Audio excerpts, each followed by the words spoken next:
보니까 설교를 해야 되는 일들이 생깁니다. 여기저기서 오라고 그래서 설교를 하는 상황이 생겨지는데, 그래서 보통적으로 설교를 다닐 때 나름대로 레퍼토리가 있어요. 몇 개 정도는 가지고 있죠. 그래서 어떤 상황이 생기면 거기에 적정하게 하는 말씀을 전하게 되는데, 사실 오늘은 레퍼토리의 중심으로 한 설교를 준비하지 않았습니다. 제가 마음을 다하고 정성을 다하는 그런 마음 가지고 정말 여러분들을 축복하는 마음, 또 여러분의 가족, 여러분의 사업, 모든 이 교회가 하나님의 영광이 될 수 있는 그런 마음의 은혜가 있었으면 좋겠다는 생각을 가졌습니다. 목사님이 설교를 부탁했을 때 사실은 조금 임직 예배 때인데 간소하게 한다고, 순서가 그냥 간소하지가 않네요. 설교를 안 준비했는데 축복된 마음으로 받으셨으면 좋겠고, 제가 늘 부탁드리는 것은 설교 자라나보자, 어떻게 자라나면 드러나보자, 이렇게 안 하셨으면 좋겠고, 말씀을 받을 수 있는 기회도 됐으면 좋겠고요. 또 임직자들도 그래, 내가 이렇게 하나님의 일꾼이 되어야지 하는 그런 마음 가지고 받는 축복의 시간들 되었으면 좋겠습니다. 우리가 예수를 믿는다는 것은 무엇을 의미하는가? 단순히 종교적 행위를 하는 것인가? 그래서 주일이 되면 교회를 나오고 헌금도 하고 가끔씩 봉사도 해주는 그런 일인가? 아니면 믿는다는 것은 안 믿는 사람보다 더욱 올바르게 사는 행위인가? 신앙이 오늘 저희 교회도 한 팀이 한 가정이 등록을 했는데 아주 저는요, 우리 남편은 모태신앙인데 저는 무교예요. 저는 불교, 우리 엄마가 불교 다녀서 그랬는데, 그러면서 한 가지 신앙생활은 가지는 게 좋지 않겠어요? 그러더라고요. 거기다 너 목사 그거 아니요? 이렇게 얘기하니까 뭐래서 그렇죠. 그렇게 하고 이야기했지만 조금 좋은 마음으로 하고 종교 하나 정도 가지면 좋겠지, 남보다 좀 잘 살 수 있도록 착하게 사는 것도 괜찮겠지 하는 그런 모습으로 사는가 하는 거예요. 아니면 믿는다는 것은 나 자신의 인생을 살아가는데 필요한 어떤 요소 중에 하나인가 하는 거예요. 그래서 믿음의 삶을 통하여 마음의 평안을 얻고 어려울 때 기도, 그러니까 나의 필요에 따라 존재하는 그 무엇을 위해서 신앙생활합니까? 임직식을 하면서 예수를 믿는다는 것은 진정 무엇을 의미하는 것인가를 생각하면서 새로운 도전과 하나님의 음성을 듣는 은혜가 있기를 주의 이름으로 축원합니다. 마태복음 16장에 보면 예수님께서 빌립보 가이사랴에서 제자들에게 이렇게 말씀하세요. 사람들이 인자를 누구라 하느냐라고 이렇게 물으세요. 15절에 말씀하면 너희는 나를 누구라 하느냐. 저희가 성지순례에 가서 우리 교인들하고 이제 성지순례를 갔어요. 그래서 이 가이사 빌립보라는 데서 갔습니다. 그냥 많은 사람들이 막 이렇게 신전 같은 것도 만들어 놓고 많은 사람들이 모이는 거죠. 그러니까 예수님이 이렇게 물으시는 거예요. 도대체 너희는 나를 누구라고 생각하냐? 사람들은 도대체 나를 어떻게 이야기하느냐라고 이야기하니까 이 베드로가 대답하기를 주는 그리스도시요 살아계신 하나님의 아들입니다. 주님이 무척 기쁘셨어요. 주는 그리스도시요 살아계신 하나님의 아들입니다. 오늘 이 내용을 가지고 몇 가지의 깨닫는 은혜를 나누기로 오늘 첫째로 제자는요 신앙 고백이 있어요. 예수 오래 믿었기 때문에 직분자가 되는 건 아니에요. 신앙의 고백이 있습니다. 주는 그리스도시요 살아계신 하나님의 아들입니다. 내 삶에 나를 구원하실 그 메시아, 구세주, 살아계신 그분이 나의 주님이십니다 라고 하는 이 고백이 있지 않으면 신앙생활하는 게요 재밌지 않아요. 베드로 이 고백을 들으시고 주님은 그에게 큰 축복을 주시겠다고 약속하시면서 기뻐하시는 것을 봅니다. 올바른 신앙은요, 올바른 신앙의 고백으로부터 시작됩니다. 내가 믿는 신앙의 대상이 도대체 누구인가? 그분이 어떤 일을 하느냐? 나와는 어떤 관계가 있느냐의 분명한 깨달음을 통해서 비로소 신앙의 고백이 나오게 되고 올바른 신앙의 생활을 하게 됩니다. 예상외로 교회를 다니면서 올바른 신앙의 고백을 하지 못하는 분들이 있어요. 그분이 우리 구세주시고 하나님의 아들이시고 만물의 주인이시고 나의 주인이심을 고백하는 이유를 알지 못하는 사람들. 이분들이 인식을 하게 되고 교회 일꾼이 되어지는 그 순간부터 그 교회는 문제가 생길 확률이 많습니다. 이 고백이 있기까지는 신앙의 생활은요, 큰 변화를 경험하지 못합니다. 은혜로운 신앙생활 할 수 없습니다. 뭔가를 늘 잣대를 가지고 이게 옳으니 안 그러니 이성이 아니니 늘 저한테 물어보는 목사 이게 맞는 거 아니에요?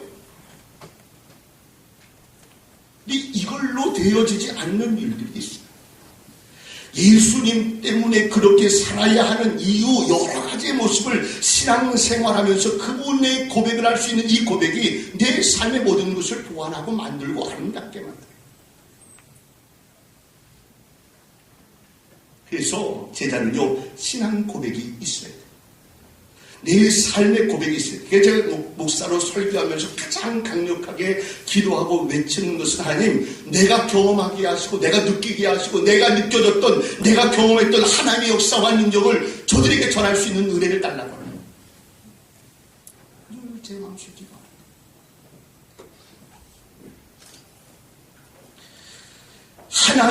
하나님의 말씀을 배우면서 삶의 신앙을 통해서 경험을 통해서 하나님을 알아가는 것.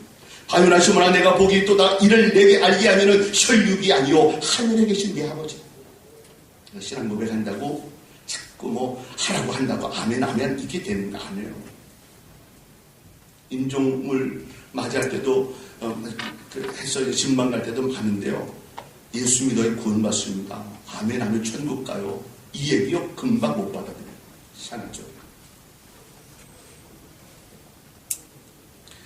고린도전서 12장에도 성령으로 아니하고는 누구든지 예수를 주시라 할 수 없습니다.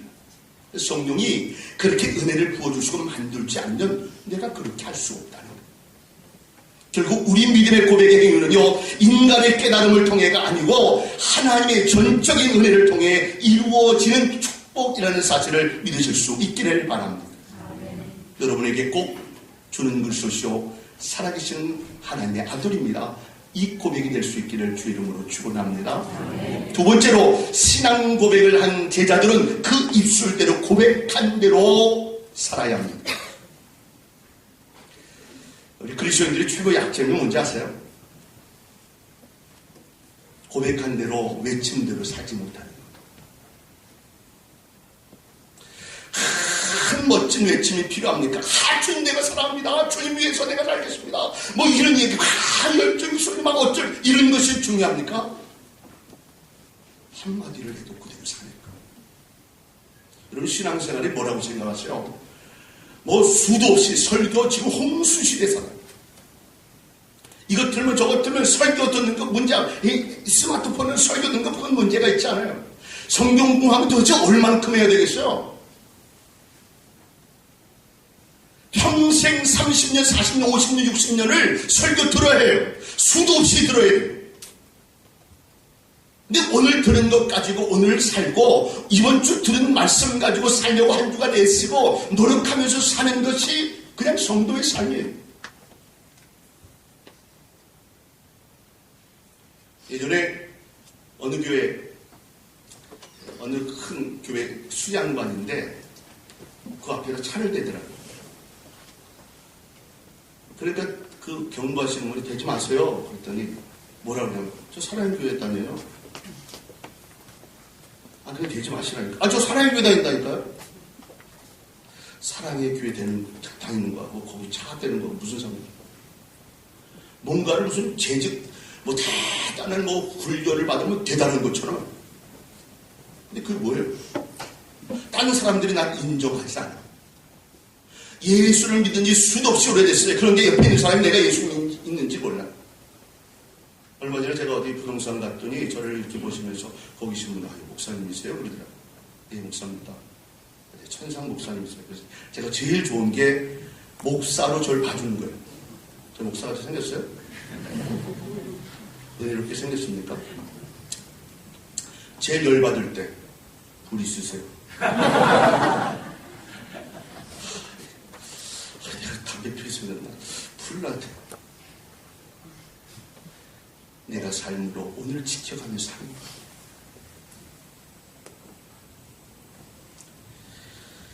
세상 사람들 우리를 향하여 말만 하는 사람이라는 둥, 말뿐이라는 둥, 가지기를 좋아한다는 둥, 믿는 사람이 더한다는 식의 모습을 이야기해. 우리는 그 비판을요 겸허하게 받아들여야 됩니다. 그리고 우리 자신들은 더 훈련시켜서 우리가 세상의 빛과 소금이 되는 아름다운 모습을 가져야 돼요. 말이 중요합니까? 홍수 같은 시대에 여러 가지 이야기하는 것이 중요한 게 아니고 매끄럽게 이야기하는 것이 아니고 그 말씀 지키려고 애써가는 거예요. 말뿐인 인생처럼요 비참한 인생은 없어요. 삶으로 말해야죠. 여러분 자신이 고백한 신앙대로 삶을 생각하고 살지 못함으로 주님께 실망을 가져다 드리고 있어요. 주님 사랑한다고 3번씩 전 주님 최고입니다. 누가요? 막 자신 있게 얘기해요. 막 흥분되게 이야기했어요. 누가 예수님을 건드려? 저는 그걸 못 봅니다. 얼마 같지 않아서 저는 예수 모른다니까요. 저 예수 모른다니까요. 결국 불이 나요. 말이 중요한 것이 아니라 사는 게 중요한 거예요. 삶으로 얘기했어요. 손 들고 제리키에서 이야기하는 것보다 더 중요한 것은 더 한 번 기도합니다.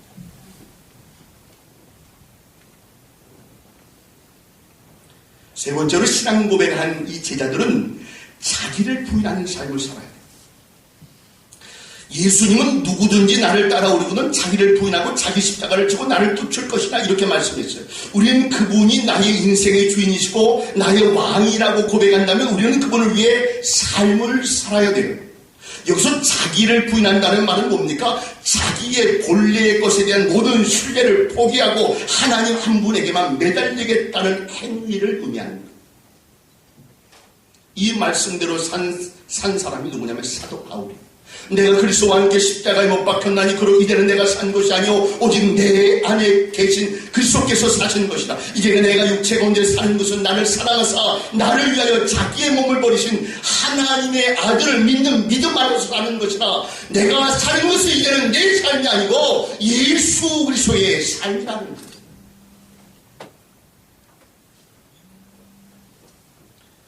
우리가 신뢰했던 이 세상의 모든 것을 내려놓고 하나님만 신뢰하겠다는 신앙의 출발을 가져야 돼요.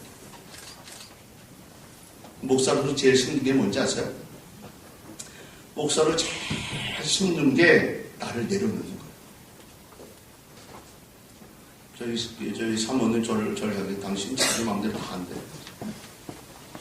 당신 자기 마음대로 안 하는 게 뭐 있네. 저걸 그러더라고요. 근데 사실은 제 마음속에 가장 아픈 건 뭐냐면 나를 내려놓는 거예요.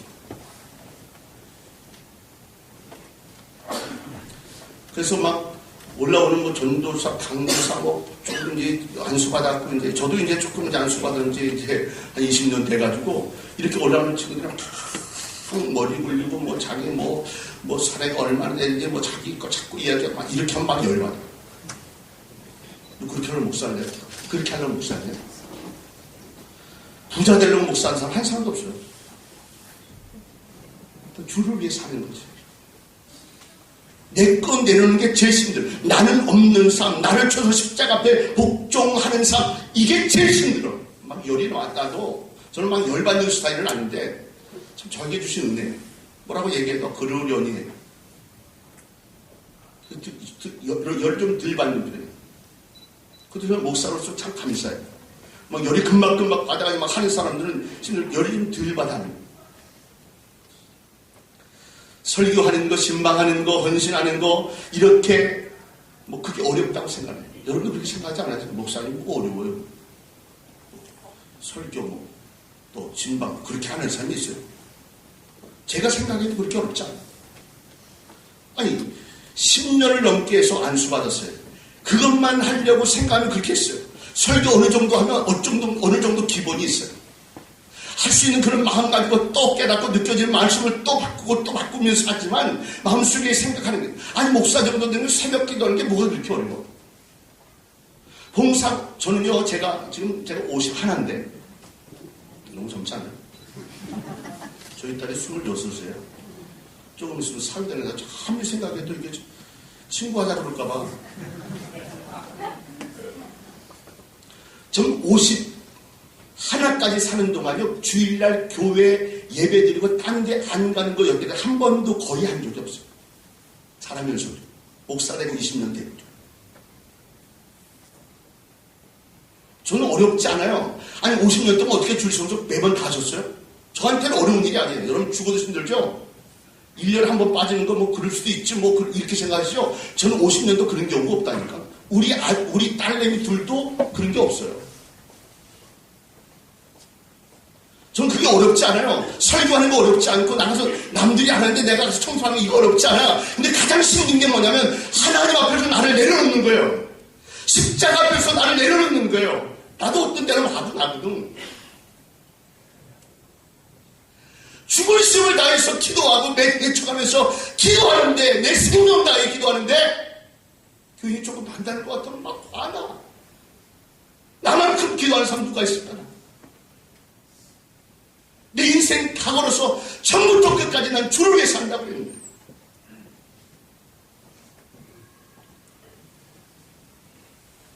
근데 뭐가 제일 힘드냐면, 나를 내려놓는 하나님이 인도하시면 돼요. 저희 교회도 우리 아름다운 교회 사랑의 은혜를 많이 받았어요. 제가 건축학으로 막 힘들고 어려운 시기를 지나고 나서 제가 여기서 설교를, 최 목사님 통해서 설교를 하게 되면서 많이 울었어요, 제가. 기억하는 분들이 계실지 모르겠는데 많이 울었어. 많이 울었어. 근데 많이 울었던, 설교할 때는 안 울었는데, 제가 여기 앉아있는데, 최 목사님 그러시더라고요. 우리 좀, 뉴비전 교회 성금했으면 좋겠다. 제가 지금도 기억하는 게, 그때 그냥 즉시로 그냥 즉흥적으로 헌금했는데 250만 원인가 나왔어요. 장년들 기억 못 하실 거예요. 준 사람들은 기억 못 해요. 받은 사람은 기억 못 해요. 그래서 제가 깜짝 놀랐어요. 갖고 오신 분들 조금 놀랬더라고요. 조금 많아졌어요. 헌금이 많았어요. 그때 많이 울었어요. 막 그런 어려운 위기를 느끼는 건축을 하며 힘들었어요. 지금도 그때나 지금이나 빚은 똑같아요. 한 26억. 그러니까 저 앞에서 뭐 몇 억 있어요, 뭐 빚 있어요, 뭐 이런 거 웃기지도 않아요. 근데 그때도 굉장히 어려울 때인데, 선교를 저희가 올해 이제 선교가 16년째 가는데 빠지지 않고 왔어요. 근데 건축하는데 하나님이 자꾸 그러는 거야. 야, 너 건축한다고 선교 안 가면 되겠냐? 미친 듯이 자꾸 여기 웽웽거리듯이 들리는데 주체를 못하게. 그래가지고 그때 500만 원 하고 그냥 여기저기서 막 다 구해가 대출해가지고 선교 보냈어. 늘 힘든 때가 이거예요. 내가 하고 싶은 대로 하는 게 아니고 하나님이 인도하시는 대로, 하나님의 때로는 막을 때도 있고 멈추게 하실 때도 있고 하기 싫은데 하게끔 밀어가실 때도 있어요. 정말 미치고 싶을 만큼. 이때가 제일 힘들어요. 어느 집사님이 그러더라고요. 목사님이잖아요. 그래, 목사예요. 그렇게 해야 돼. 그렇긴 한데 목사만 그래야 돼요? 여러분, 중직도 그러죠. 장로님들도 그러죠. 목사만 십자가 져야 됩니까? 목사님이 살해봤잖아요. 우리 다 제자로 불러줘서 하나님 앞에 쓰임받는 사람들이라면 이 마음을 가지고 나는 없어요. 나는 없는 그 순간부터 교회는 문제 없어요. 첫 번째로 제일 문제 있는 게 목사예요. 목사를 고집 부리거나 욕심내거나 또 내려놓는 거예요. 근데 이 내려놓는 것은요, 목사만 내려놓는다고 되는 게 아니에요. 장로님들도 내려야 되고 안수집사님도 내려야 되고 권사님도 다 내려야 돼요. 다 주의 영광을 위해 한 발짝 내려놔야죠. 이게 자기를 부인하는 사람이에요. 저희도 어느 교회인데 장로님이 아마 제 정도를 보시나 봐요. 그러니까 목사님이 감사를 했더니 그 장로님 화를 내더라고요. 아니, 내가 장로인데 누가 감사를 하냐.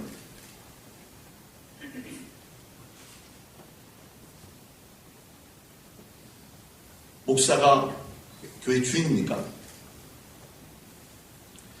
죄송합니다. 장로님들 싫어하시겠지만 장로님들 주인 아니잖아요. 다 주님이 드러날 수 있는, 내 삶을 부인할 수 있는 한 발자국씩 내려놓는 그 상황이 생겨지는 그 순간부터 우리는 교회가 아름다워질 수 있는데, 사실 제일 어려운 게, 사실 제가 설교하는 게 어렵잖아요. 봉사하고 어려워, 새벽 제단하는 게 쉽지 않고, 나를 억누르고 하나님이 인도하시고 나를 밀어가는 그 일이 있습니다. 근데 그게 제일 잘합니다.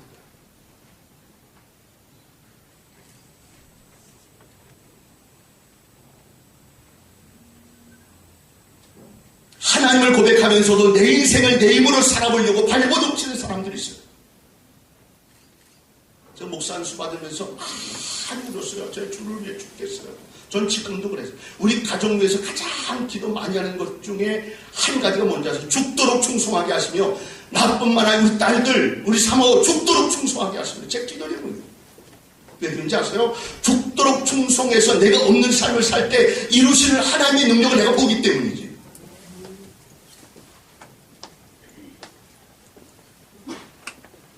자기를 포기할 때 하나님의 축복이 옵니다.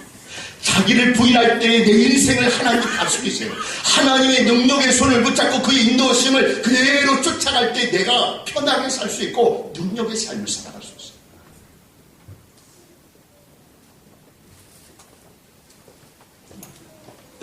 여러분 자신들을 부인하는 삶이 될 수 있기를 바랍니다. 그리고 하나님이 원하는 삶을 사세요. 이게 최고예요. 이게 가치고 인정받고. 마지막 네 번째입니다. 이 제자는요, 자기 십자가를 져야 돼요. 지금 우리가 사는 세상을 가만히 보면 많은 사람들이 자기 권리를 주장하면서 자기의 의무나 책임을 소홀히 합니다. 그리스도인의 모습들도 이런 경우들이 많습니다. 하나님께 바라고 요구하는 게 참 많은데, 하나님이 기뻐하시고 하나님이 바라는 삶은 등한히 여겨요. 제 삶의 모토 가운데 한 가지 뭐냐면, 하나님이 기뻐하면 무조건 한다. 저 이제 20년 제가 목회하면서 한 번도 계산이 돼서 해본 적이 없어요. 진짜입니다. 요거 딱 되면 요거 된다면 요거 될 거야. 요거 해서. 저는 건축도 그래요. 저희 교회가 그 당시 살 때 16억 5천 17억 정도 됐어요. 건축하니까 30억 되더라고요. 저희가 가지고 있는 딱 통장에 있는 돈 2,300만 원. 저희 교회가 있었던 장암동에 있는 조그만 교회가 매각되면 3억. 그게 전부였어요. 이거 이렇게 해가지고 저렇게 해가지고 건축해볼 생각도 해본 적이 없어요. 제가 지금까지 해오는 목회에 있는 저는 뭐가 있어서 해본 적은 하나도 없어요. 그리고 우리 사모가 살면 집불도 없으면서. 근데 제 마음속에 늘 강하게 오는 게 있어요. 하나님 기뻐하시면 합니다. 근데요, 그렇게 하고 나서 안 이루어지는 것도 없어요.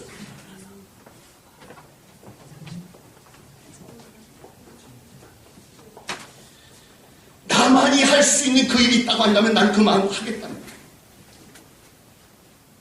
우리 저희 교회가 가장 모토를 가지고 있는 핵심적인 미션이 있어요. 교회 세우는 일. 이제 지난번에도 이제 이렇게 오셔서 찬양도 해주시고 운동도 해주시고 다 이렇게 했지만, 그런 일들을 또 우리가 직접적으로 도울 수 있는 그런 마음을 갖기 위해서 우리가 좀 기도도 하고 준비도 하고 있는데, 저 양주에 가면 옥종이라는 데가 있어요. 근데 그 옥종에 20평짜리 상가입니다. 20평짜리. 몇 평이요? 20평짜리 상가인데 월세가 얼마인지 아세요? 200만 원.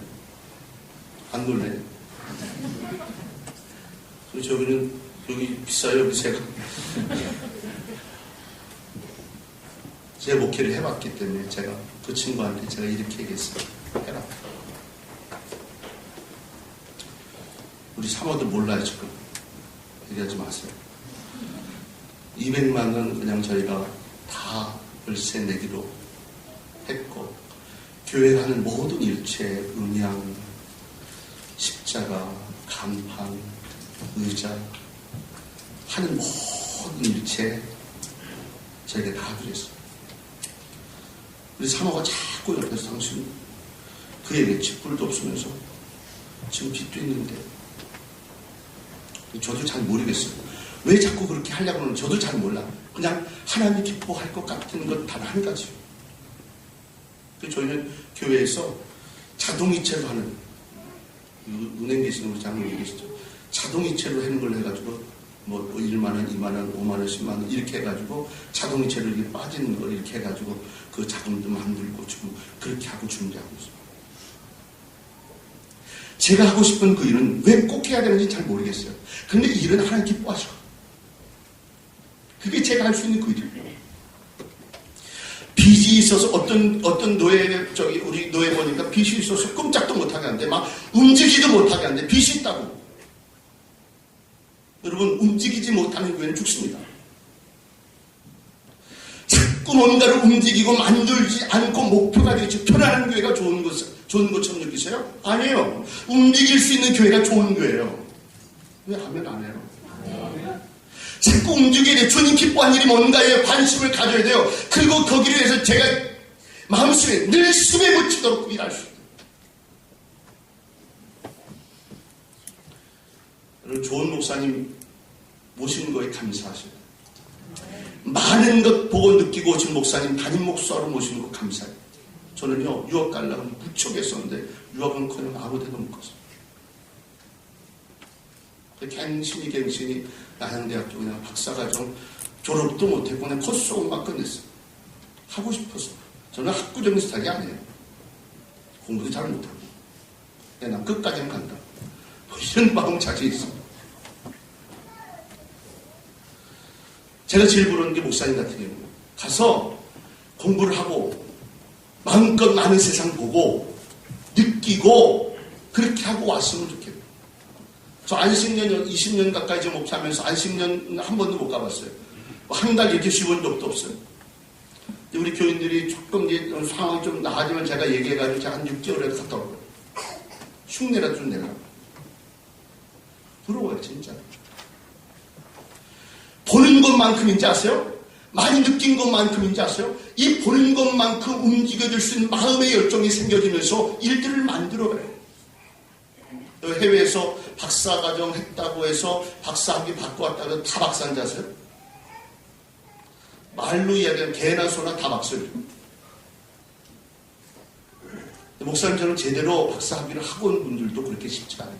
왜 제가 아냐? 주변에 그런 사람이 너무 많아. 10년 있어도요 공부를 안 돼. 목사님 혹시 통역 하시나요? 통역을 설교하면 통역도 하세요? 하시는데 그래서 이 사람이 진짜 부러운 사람. 저는 그거 하고 싶거든요. 진짜 보고 싶고 제가 어렸을 때부터 기도했던 전 목사가 되고 싶을 때 가장 마음속에 기도했던 게 뭐냐, 하나 이 나라 민족 세계를 가슴에 안게. 그 16년째 지금 선교 다닐 이유가 있어요. 저는 선교를 잘하는 교회이기 때문에가 아니고 우리 청년들 학생들을 보여주고 싶은 거예요. 도대체 세계를 봐야 세계를 가슴에 안지. 근데 이미 보고 느끼고 공부 제대로 다 하고 오신 목사님, 세계를 본 목사님, 또 부러운 거, 이 목사님은 큰 교회에서 부목사도 했어요. 좀 큰 교회에서 부목사를 못 해봤네요. 볼 수 있고 느낄 수 있다는 것, 움직일 수 있다는 것, 행복하게. 사실 우리 조 목사님 제가 잘 안 지가 얼마 되지 않아요. 모신 지도 얼마 되지 않고 노예에서 이렇게 굉장히 짐승도 좋고 제가 몇 살 위에 몇 살 위에 굉장히 뭐 잘하고 뭐 느껴지게 뭐 원로 목사님 계시면 원로 목사님 우리 저 목사님들끼리 있으면 원로 목사님 흉도 보잖아요, 그렇죠? 이분 안 그래요.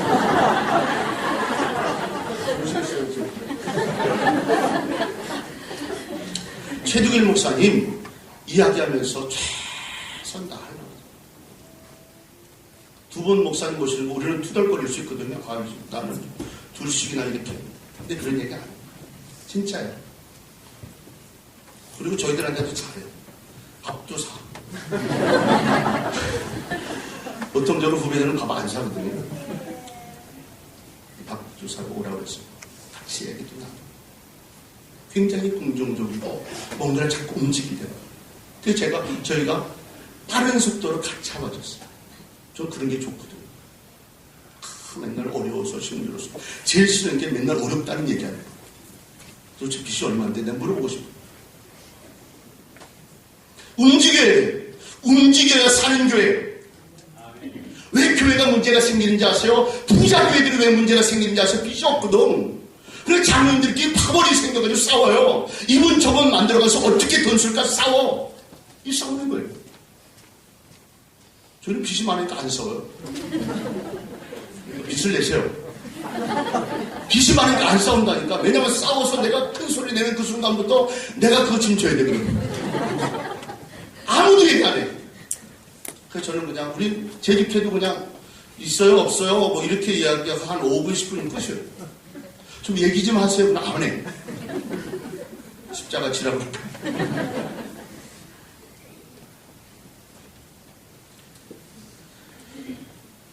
교회가 문제 생기는 이유는 그런 일들. 또 월권행위 하지 말아요. 기도하는 분들이 아까 우리 정상으로 기도하셨는데 그러니까 조금 이해가 돼요. 기도하는 분들은 또 헌금을 드려요. 희한하죠? 헌금 많이 하는 분들은 또 기도를 들어요. 그러면서 서로 얘기해요. 헌금도 안 하면서 또 기도도 안 하면서 기억하세요? 기도하면 기도하는 걸 감사하라고 생각해요. 헌금 많이 하면 헌금. 이게 서로 협력하여 서로 이루는 은혜예요. 서로 문제를 삼자고 하기 시작한 끝도 없어요. 목사가 해야 할 일이 있어요. 목사가 해야 할 일은 노타치 하세요. 장로님들이 해야 할 일은 노타치 하세요. 어느 교회는 그 안수 집사님들이 장로님 있는데 꿈쩍도 못한다. 막 무섭게 물어. 이건 안 그러시죠? 좋은 거 아니라고 생각해요. 저는 우리 집 부목사님들이 저한테 막 장난하고 친분자 제가 가르치는 제자들이 농담도 권위는 하나님 위해서 열심히 하고 내 직무를 잘하고 열심을 다할 때 저들이 인정해야지. 아 목사님 이렇게 얘기해. 아 장로님 이렇게 얘기해. 내가 목이 심려가지고 그렇게 하려고. 여러분 교회 안에는 용어 없습니다. 목사도 교회 주인 아니라고 그랬죠. 목사도 교회 주인 아니에요. 고린도전서 12장에도 보면 하나님께서는 변면하지 않는 지체들을 더욱 귀하게 다루셔서 몸의 조화를 이루게 하셨다.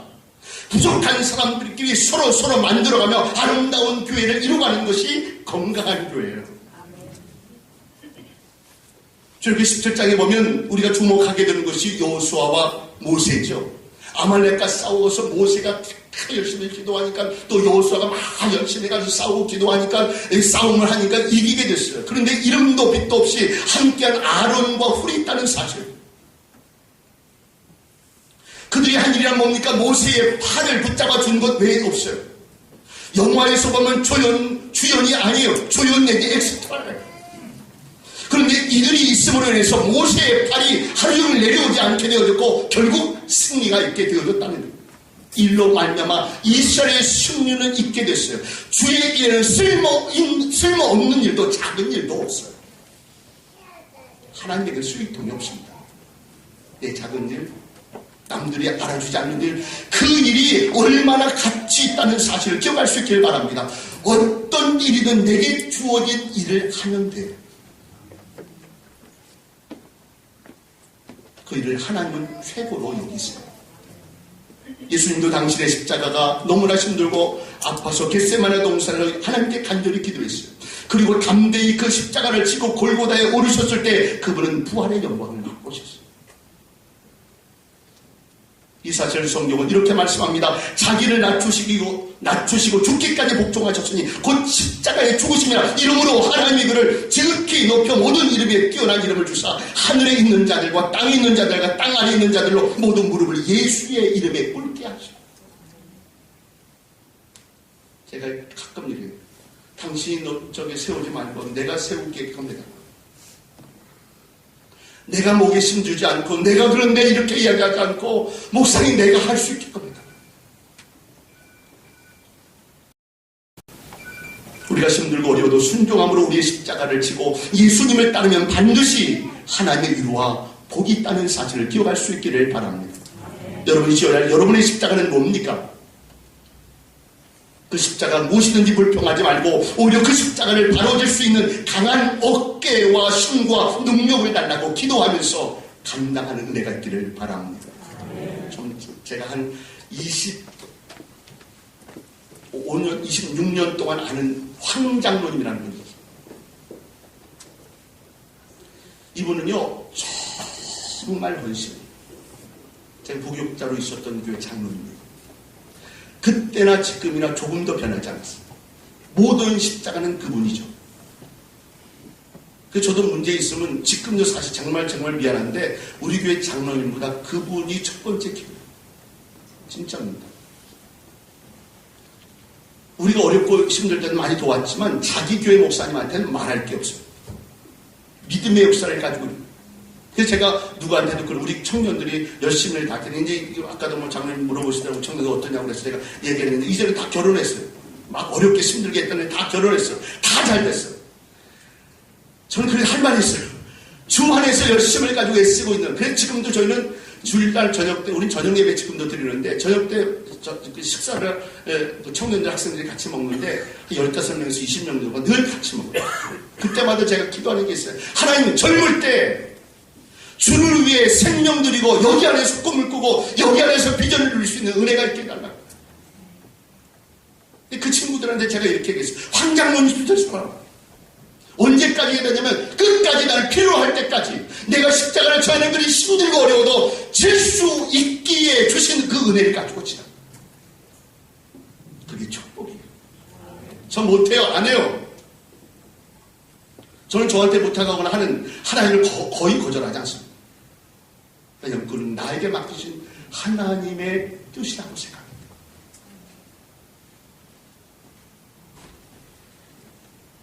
말없이 이름 없이 봉사도 돕는 자들을 통하여 하나님의 나라를 이루어집니다. 어떤 일은 하나님의 일을 축복의 기회로 여기며 헌신합시다. 애썼다 칭찬하실 그 모습을 보며 주님이 기억하시면 좋하리. 예수님 사랑으로 가득한 모습, 천사도 흠모하는 아름다운 그 모습, 전국에서 해같이 빛나리. 사랑이 알아주는 것보다 더 중요한 것은 그 십자가 지고 애쓰고 노력하는 그 모습을 주님이 기억하신다는 사실, 천사도 흠모할 주님이 기억한다는 사실을 기억할 수 있기를 바랍니다. 십자가 질 때 최선 다하세요. 지칠 때도 있어요. 절망할 때도 있어요. 그런데 그 십자가는 내가 지는 게 아니에요. 하나님이 지게 하죠. 존 낙스라고 하는 분이 다 열심히 막 하니까 이렇게 이야기해. 하나님께 그래요. 하나님 이 정도 했으면 하나님 좀 봐줘야 되는 거 아니에요? 근데 오늘 기도하는데 마음속에 은혜가 막 오면서 이야기하기를 이렇게 고백했다고 그래요. 하나님, 제가 있는 것은 오직 하나님의 은혜에 의해서입니다. 아니요, 하나님 제가 있는 것이 아니라 다만 하나님의 은혜가 제 곁에 있는 것입니다. 내가 하는 게 아니라는 거예요. 여러분 마음속에 제가 하는 일이 아니라고 느끼기를 바랍니다. 죄송합니다. 이게 청년의 예배 시간인데 이걸 해놨는데 다윗이 골리앗을 때려 눕힙니다. 분명히 자기 발로 걸어갔어요. 자기 손을 움직여 돌을 골라냈습니다. 자기의 숙달된 돌팔매질로 골리앗을 때려 눕었어요. 얼핏 보면 모두 다윗이 한 것처럼 보여요. 그런데 겸손한 신앙의 다윗은 내가 했다고 하지 않고 하나님께서 하셨다고 이야기합니다. 이스라엘의 영웅 모세는 압니다. 바로왕 앞에서 10가지의 재앙을 내리고 바로를 혼내주고 홍해 앞에서 당황할 때 홍해를 가르고 그 민족으로 건너가게 한 사람은 모세였습니다. 우리는 모세를 늘 우르르 볼 수 있습니다. 그런데 모세는 압니다. 내가 한 게 아니고 하나님이 하게 하셨다는 사실. 곳곳마다 이스라엘이 승리를 한 이유를 모세는 압니다. 그 모든 원인은 하나님께 있었다는 사실. 감당하기 어렵다고 여기지 말고 하나님 주신 은혜로 하세요. 하나님께서 감당할 힘을 주실 줄로 믿습니다. 말씀을 정리합니다. 사랑하는 복음의 동역자 여러분, 인직자 여러분, 여러분의 올바른 신앙이 있습니까? 고백한 대로 사십니까? 그리고 자신을 부인하며 하나님만 의뢰하십니까? 자신의 십자가를 바로치고 예수님을 따르고 있습니까? 종직 힘든 일입니다. 그러나 축복된 일인 것은 외면하지 않습니다. 우리 딸들이 둘이 있는데 그 딸들을 누가 옆에서 자꾸 사모님 시킬 거예요. 자꾸 우리 사모님한테. 저는 그래요. 하나님이 세우시겠다고.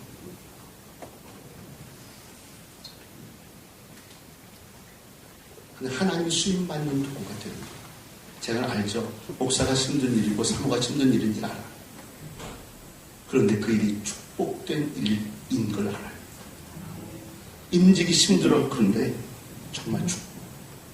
저 인천에 가면 저희 아버님 묘지가 있어요. 기독교 묘지인데 거기 가면 늘 마음속에 흐뭇한 게 있어요. 장로 누구, 권사 누구, 목사 누구 이렇게 묘지에 써있는 모습 보면 막 좋아.